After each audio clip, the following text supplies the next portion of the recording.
요즘 나이 드신 분들은 말할 것도 없고 젊은 사람들도 이 디스크로 고생하는 사람 정말 많은데요. 아프다고 해서 섣불리 수술을 할 게 아니라는 보도였죠.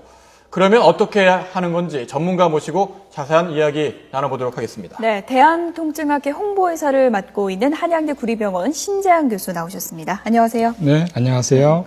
허리가 아파서 고생하는 분들 정말 많은데요. 제 주변에도 정말 많습니다. 저희 회사에도 있는 것 같고. 그런데 수술을 받아야 하는 척추 질환은 어떤 종류가 있는지부터 설명을 해주시죠.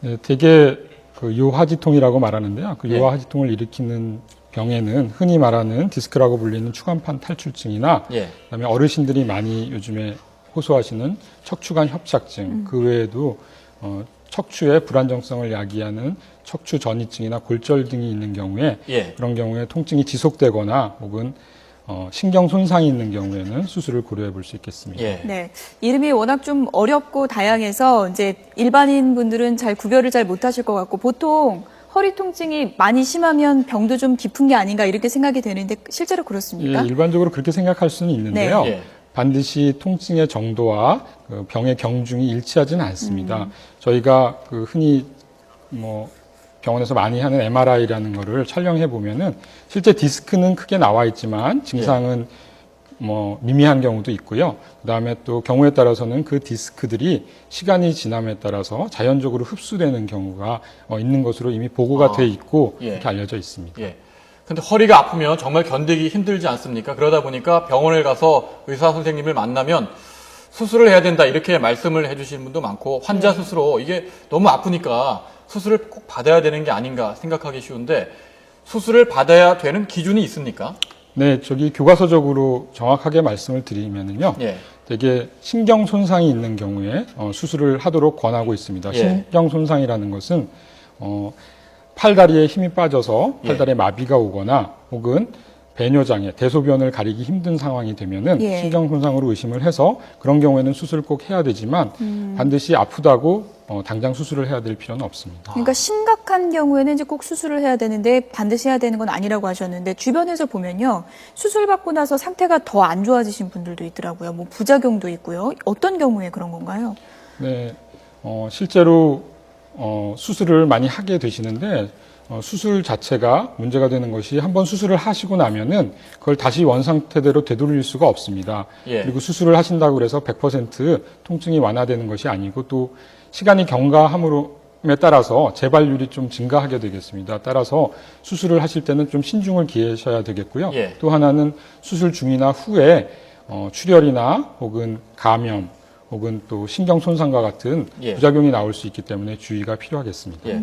굉장히 신중하게 결정을 해야 될 것 같은데요. 조금 전에 저희들이 김기봉 기자 보도를 보니까 지난 5년간 척추 수술 건수의 13% 정도가 과잉 수술이었다 이런 이야기가 나오고 있는데 실제로 어떤 경우가 있었는지 전문심사위원회 말을 잠시 들어본 이후에 이야기를 나눠보도록 하겠습니다. 예. 지금 당장 수술하지 않거나 제거하지 않으면 신경학적 마비가 발생할 수 있을지 모르겠다. 즉 사진상에 어떤 위험한 어떤 병변이 있거나 아니면 신경학적으로 어떤 위험한 병변이 있거나 아니면 정당하게 6주 이상을 치료를 했거나 이런 걸 다 고루고루 봐서 아무것도 없어. 그럼 할 수 없이 조정을 하는 거야. 네. 그러니까 신중에 신중을 기해야 된다는 건데 실질적으로 환자 입장에서 보면요. 병원 가서 이제 의사가 수술이 필요하다라고 하면 환자가 알아서 판단할 수 없는 문제 그렇죠. 아니겠습니까? 이럴 경우에 여러 의사를 만나봐야 되는 건가요? 어떻게 판단하는 게 중요하겠습니까? 조금 전에도 말씀드린 것 같죠. 예. 저희 대개 수술을 저희 학회에서 예. 설문조사를 하고 데이터를 확인해 본 결과 대개 통증이 심한 경우에 수술을 하는 경우가 절반이 넘었습니다. 예. 근데 대개 저희는 2개월에서 한 3개월 동안의 다른 치료, 보전적인 치료라 그래서 약물 치료나 혹은 물리 치료, 그다음에 조금 더 나아가서는 신경 치료 같은 것들을 시행해서 예. 그럼에도 불구하고 통증이 있는 경우에 수술을 해볼 수 있겠고요. 또 말씀드린 것처럼 신경 손상이 심한 신경 손상 증상이 나타나는 경우에는 예. 수술을 해야 될 필요가 있겠습니다. 예. 그런데 말이죠. 이 과잉 수술 문제가 심각한 것 같은데 이 과잉 수술이 보건복지부가 지정한 척추 전문 병원에서 상대적으로 더 많다고요? 네. 심사평가원에서 예. 과잉 수술이라고 판단해서 발표한 조정률이라는 것이 있는데요. 그 조정률이 일반적으로 척추 수술에 대해서는 한 13% 정도의 조정률을 보이고 있는데요. 예. 거기에 비해서 보건복지부에서 지정한 17개 척추 전문 병원에서 척추 전문 병원의 조정률은 18.7%로서 조금 더 높은 것으로 그렇군요. 발표가 되고 있습니다. 네. 그렇다면 병원 입장에서요. 다소 좀 무리하다고 판단될 경우에도 수술을 이렇게 좀 강요한다고 할까요? 수술을 좀 얘기를 이렇게 많이 하는 이유는 어떤 부분이라고 할 수 있을까요? 되게 여러 가지 이유가 있을 수 있겠는데요. 예.